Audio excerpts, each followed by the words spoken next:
सरकार पे अफसरशाही कभी हावी नहीं हो सकती। सरकार चलाने वाले जो हैं वो कमज़ोर लोग हैं, उनको कोई एक्सपीरियंस नहीं है। अभी इनेलो का बीएसपी के साथ जो गठबंधन हुआ है, इस गठबंधन से आप क्या मानते हैं, कितना प्रभाव जो है वो आने वाले विधानसभा चुनाव में देखने को मिले? हम सरकार बनाएंगे, बहुमत के साथ बनाएंगे। लोगों का बहुजन समाज पार्टी और इंडियन नेशनल लोकदल पार्टी पे भरोसा है, विश्वास है। राजेंद्र सिंह देशोजोधा पे आपने सवाल उठाया था, तो उस पर उन्होंने कहा है कि जब पिछली बार चुनाव लड़ा था तो अभय सिंह चौटाला खुद मेरे लिए प्रचार करते हुए दिखाई दे रहे थे। मैं किया था, मैंने तो कभी उस पर आरोप लगाया नहीं है।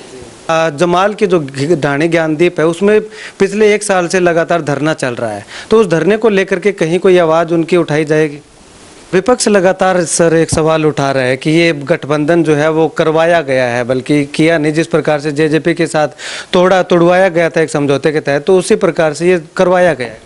इस बार भी बीमा क्लेम नहीं आ रहा। तमाम किसान शायद आपसे भी शिकायत करते होंगे कि इस बार उठाइएगा मुद्दा, तो क्या लगता है क्यों नहीं सरकार देना चाह रही? किसान के प्रति सरकार की सोच अलग है। ये किसान को कमजोर करना चाहती है। न्यू दुर्गा ज्वेलर्स सिरसा, खारिया वाले प्रभुजी सोनी व पीली मंदोरी वाले सज्जन सोनी का भारत सरकार द्वारा मान्यता प्राप्त मशहूर hallmark jewellery showroom new Durga jewellers, Parshuram Chowk, Sirsa. अधिक जानकारी के लिए संपर्क करें 9813932001 या 9466697217। नमस्कार, स्वागत आपका के हरियाणा पे। मैं हूं आपके साथ रमेश जाखड़ और इस वक्त मैं मौजूद हूं एलनाबाद विधानसभा क्षेत्र के गांव लुधेसर में। और यहां पे आपको बता दें कि एलनाबाद विधानसभा के तमाम गांवों के अंदर अभय सिंह चौटाला जा करके लोगों से मुलाकात कर रहे हैं। जनसंपर्क अभियान जो है वो चला रहे हैं। 4 से 5 दिनों का जनसंपर्क अभियान, और उसके मद्देनजर तीसरे दिन का ये जनसंपर्क अभियान जो है वो आज एलनाबाद के अरनियावाली से शुरू हो करके जो है वो तमाम गाँव से होते हुए लुधेसर गाँव में अभी जो है वो पहुंचे हुए हैं। इस वक्त अभय सिंह चौटाला जी हमारे साथ मौजूद है। चलिए इनसे कुछ बातचीत करते हैं कि आखिर क्या लोगों का रिस्पांस देखने को मिल रहा है। अभय जी, 4 से 5 दिनों का जनसंपर्क अभियान आपने चलाया है। लोग किस तरह की शिकायतें पिछले 3-4 दिनों में जो है वो आपके सामने रख रहे हैं? मैं जब भी फुर्सत मिलती है मुझे तो वैसे पार्टी के संगठन के काम के लिए पूरे प्रदेश में जाना पड़ता है। उसके साथ साथ कुछ सामाजिक जिम्मेवारियां निभानी पड़ती है। लेकिन जब भी मुझे समय मिलता है मैं अपने विधानसभा क्षेत्र के कार्यक्रम बनाता हूं, लोगों की समस्याएं जानने के लिए। और मेरा ये प्रयास रहता है कि समस्याओं का समाधान होना चाहिए। लेकिन हैरानी की बात है, सरकार रोज नए फैसले ले रही है और रोजाना नई समस्या पैदा कर रही है। अब इन 3 दिन में ये इलाका वैसे भी खुश्क है, बारिश नहीं है, टेल पे नहर में पानी नहीं है।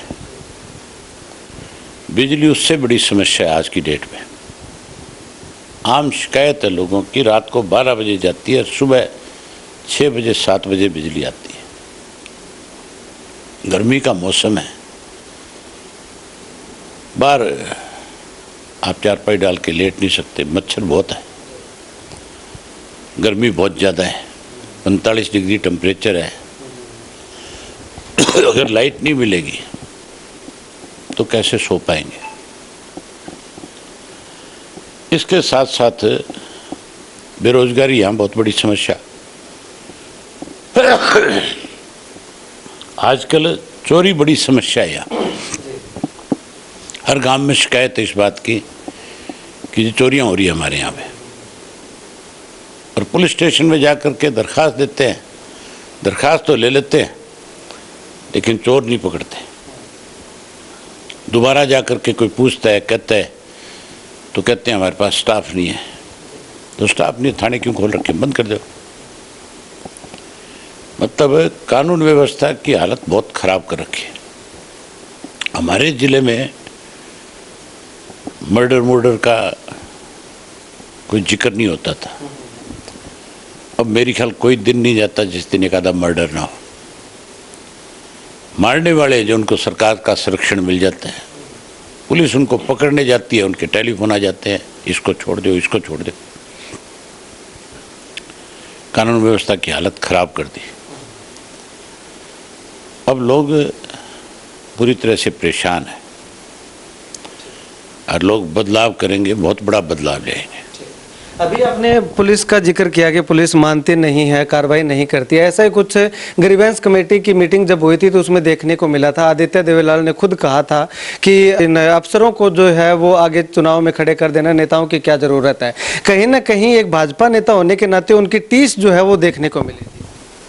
तो आप इस बात से और ज़्यादा अंदाज़ा लगा सकते हो कि सत्ता में बैठे लोग परेशान हैं तो आम आदमी की हालत क्या होगी। हमारा राज था, मजाल था, कहीं पत्ता हिल जाता था, कहीं कोई क्राइम करके भाग जाता था। यहाँ आम आदमी की सुनवाई नहीं थी। अधिकारी को रात को 12 बजे भी अगर कोई मिलने जाता था तो उसको बिस्तर छोड़ करके लोगों की बात सुननी पड़ती थी। किस चीज़ की तनख्वाह लेते हैं? ये जो गाड़ियाँ दे रखी है, ऑफिस दे रखे हैं, कोठियाँ दे रखी है, एयर कंडीशनर लगे हुए हैं, सरकार उन पे पैसा खर्च करती है, उनके ऐशो आराम के लिए नहीं, लोगों की सेवा के लिए। सेवा करना उनका काम है। तो क्या लगता है चौर साहब, ये जो अफसरशाही है, जो ये सरकार पे हावी है, क्या करना चाहिए था सरकार को इन दिनों में ताकि जो है वो अफसरशाही हावी ना होती? सरकार पे अफसरशाही कभी हावी नहीं हो सकती। सरकार चलाने वाले जो हैं वो कमज़ोर लोग हैं, उनको कोई एक्सपीरियंस नहीं है, वो अधिकारियों की कठपुतली है। हरियाणा प्रदेश में मुख्यमंत्री नायब सैनी जो है उसकी कोई बात सुनने वाला ही नहीं है। वो तो खुद चल कर के ये कह देता है ऑफिसर्स को कि मनोहर लाल जी से बात कर लो। मनोहर लाल को गए कितना टाइम हो गया, लेकिन क्या मनोहर लाल हमारी सरकार चलाएगा? अगर ऐसे लोग चलाएंगे तो फिर मान के चलो कि इससे लोगों को नुकसान उठाना पड़ेगा, लोगों के सामने दिक्कतें बढ़ेगी।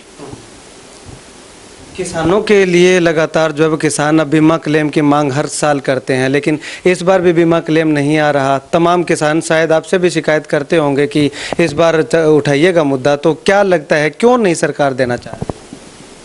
किसान के प्रति सरकार की सोच अलग है। ये किसान को कमज़ोर करना चाहती है। खाद नहीं है, बीज नहीं है, पानी नहीं है, बिजली नहीं है, क्लेम नहीं है, कुछ भी तो नहीं है।